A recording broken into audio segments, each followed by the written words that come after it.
क्या आप भी दिल्ली में रहते हैं? क्या आप भी दिल्ली के मोहल्ला क्लिनिक से इलाज कराते हैं? क्या आपका कोई अपना भी दिल्ली सरकार के नियंत्रण वाले अस्पताल में अपना इलाज करवा रहा है? तो ये खबर आपको सावधान करने वाली है, क्योंकि दिल्ली के एलजी ऑफिस से यह दावा किया गया है कि दिल्ली के सरकारी अस्पतालों में नकली दवाएं मिल रही। लेकिन इस दावे का आधार क्या है, इसे समझना जरूरी है। दिल्ली के अस्पतालों की दवा के 10% नमूने फेल पाए गए। विजिलेंस की रिपोर्ट पर एलजी ने लिया है एक्शन। सीबीआई जांच के लिए एलजी ने सिफारिश कर दी है। यानी दिल्ली की सरकार पहले शराब घोटाले में और अब दवा के घोटाले में फंसती हुई नजर आ रही है। दिल्ली में दवा घोटाले की जांच की सीबीआई की सिफारिश एलजी ने की है और वो ये कहती है कि सरकारी लैब में दवा के 43 सैंपल भेजे गए और भेजे गए सैंपल्स में से 3 सैंपल विफल रहे। 12 की रिपोर्ट अभी लंबित है। प्राइवेट लैब में 43 सैंपल भेजे गए थे और भेजे गए सैंपल में से 5 सैंपल फेल हुए। 10% से ज्यादा सैंपल फेल पर रिपोर्ट आ चुकी है। इस रिपोर्ट पर विजिलेंस विभाग ने सिफारिश की है कि 10% से ज्यादा सैंपल फेल हो गए, इसलिए विभाग को सैंपलिंग का दायरा बढ़ाना चाहिए। दवाएं सरकार की केंद्रीय खरीद एजेंसी द्वारा खरीदी गई और सरकारी अस्पतालों और मोहल्ला क्लिनिक को इसकी आपूर्ति की। दिल्ली में वितरित दवाओं की जांच चंडीगढ़ के सरकारी लैब में कराई गई थी, जहां अभी भी 11 सैंपल रिपोर्ट अभी आनी बाकी है। रिपोर्ट का यह निष्कर्ष है कि जो दवाएं विफल हो गई हैं वे मानक गुणवत्ता की नहीं है, यानी ये दवाइयां सब स्टैंडर्ड हैं, जो आपके हमारे सभी के सेहत के साथ एक बड़ा खिलवाड़ है। अब इन दवाओं में कौन कौन सी दवाएं हैं? एम्लोडिपाइन, लेवेटिरासिटम, पेंटाप्राजोल, ये दवाएं, और ये तीनों सरकारी लैब में फेल हो गई। सेफ्लेक्सिन, डेक्सामेथासोन, ये दवाएं, ये भी फेल। ये प्राइवेट लैब में फेल हो चुकी है, यानी दिल्ली के अस्पतालों में घटिया दवाइयों की सप्लाई की जा रही थी, जो मरीजों की जान पर खतरा साबित हो सकती है, क्योंकि ये दवाएं ऐसी हैं जो सामान्य रोग से लेकर गंभीर रोगों के इलाज में काम आती हैं। एक एक करके उसके बारे में भी आपको बताते हैं। पेंटाप्राजोल, ये गैस्ट्रिक मतलब एसिडिटी, अल्सर की ये दवा है। फूड पाइप कैंसर में भी ये कारगर है ये दवा। लेवेटिरासिटम, ये मिर्गी रोग में इस दवा को रिकमेंड किया जाता है, उसमें ये कारगर है। न्यूरो डिजीज में यह असरदार है। एम्लोडिपाइन, ये हार्ट और ब्लड प्रेशर, जिनका ब्लड प्रेशर हाई रहता है वो ये दवा खाते हैं। सेफ्लेक्सिन, ये हाई एंटीबायोटिक। डेक्सामेथासोन, ये जैसे एलर्जी, कैंसर या किडनी रोग में भी यह दवा काम आती है। अब आप खुद सोचिए कि सरजी के राज में जब सरजी खुद विपश्यना कर रहे हैं, मेडिटेशन कर रहे हैं और अपनी सेहत बना रहे हैं, ऐसे वक्त में दिल्ली के मरीज जो दिल, किडनी और कैंसर जैसी बीमारियों से पीड़ित हैं, वो भी घटिया किस्म की दवाओं का सेवन करने पर मजबूर है। दवा घोटाले में सीबीआई जांच के आदेश के बाद बीजेपी हमलावर हो गई।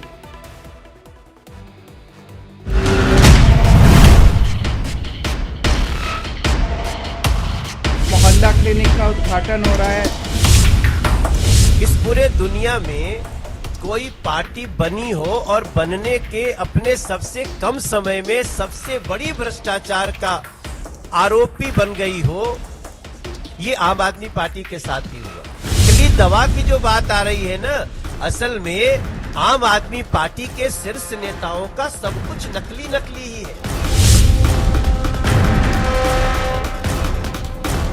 दिल्ली के सरकारी अस्पतालों के सैंपल, वो लैब रिपोर्ट हमारे पास है, जो विजिलेंस रिपोर्ट हमारे पास है, जो ये बताती है कि अरविंद केजरीवाल और उनके स्वास्थ्य मंत्री सौरभ भारद्वाज दिल्ली की लोगों की जनता के साथ खिलवाड़ कर। हमारी इस पूरे मामले में मुख्यमंत्री अरविंद केजरीवाल तुरंत स्वास्थ्य मंत्री को बर्खास्त करें। दवाइयां नकली, मोहल्ला क्लिनिक और सरकारी अस्पतालों में 100 करोड़ का प्रोविजन डालकर 100 करोड़ अपने चहेते लोगों को टेंडर देकर और नकली दवाइयां वहां पर बिकवा रहे थे, हॉस्पिटल में दिलवा रहे थे। मोहल्ला क्लिनिक में इलाज करने वाले लोग कौन थे? आम दिल्ली की जनता थी। तो आज अगर वो इस समन को लेने से इनकार कर रहे हैं, अभी तो दवाइयों के घोटाले में भी समन केजरीवाल साहब आने वाला है, तो बकरे की मां कब तक खैर मनाएगी?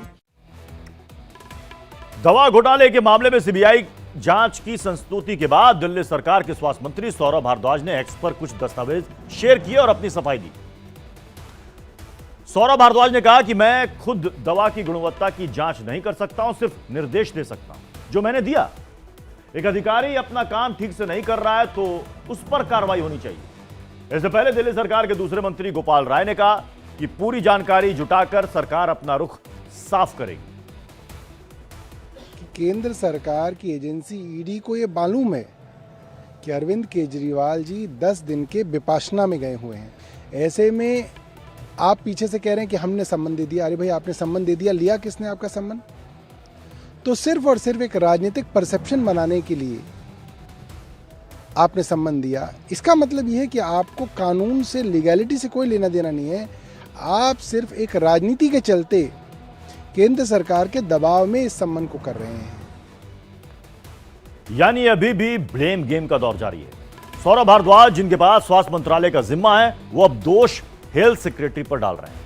खैर, अब जब जांच सीबीआई के पास है तो दोषी कौन है कौन नहीं है, यह सच सामने आने में वक्त नहीं लगेगा। लेकिन इस घोटाले का एक सच ये जरूर है कि घटिया दवाइयों को खाने से मरीजों की जान पर खतरा जरूर है। एलजी ने दवा घोटाले में सीबीआई की जांच की संस्तुति कर दी है, लेकिन सवाल तो यह है कि आखिर सीबीआई सबसे पहले किन सवालों के जवाब को तलाशेगी? सवाल क्या होंगे? सवाल होंगे कि दिल्ली में कब से मिल रही थी ये घटिया दवाएं?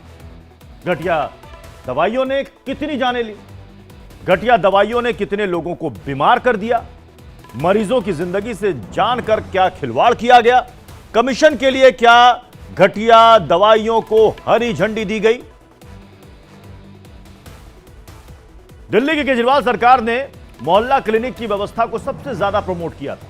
जिन 5 दवाइयों के सैंपल जांच में निगेटिव पाए गए उन सारी दवाइयों की सप्लाई भी मोहल्ला क्लिनिक में ही की जाती थी। तो सोचिए यह घोटाला कितना बड़ा था, क्योंकि दिल्ली में अभी 520 मोहल्ला क्लिनिक है और यहां सस्ते इलाज के लिए दिल्ली वाले पहुंचते हैं और इनमें 125 तरह की दवाइयां फ्री में मिलती है।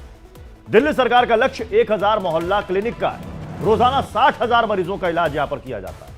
महिलाओं के लिए 100 मोहल्ला क्लिनिक खोली गई है। यानी कि दिल्ली के 520 मोहल्ला क्लिनिक पर रोजाना ये 5 दवाएं मरीजों को दी गई जो जांच में गुणवत्ताहीन पाई गई।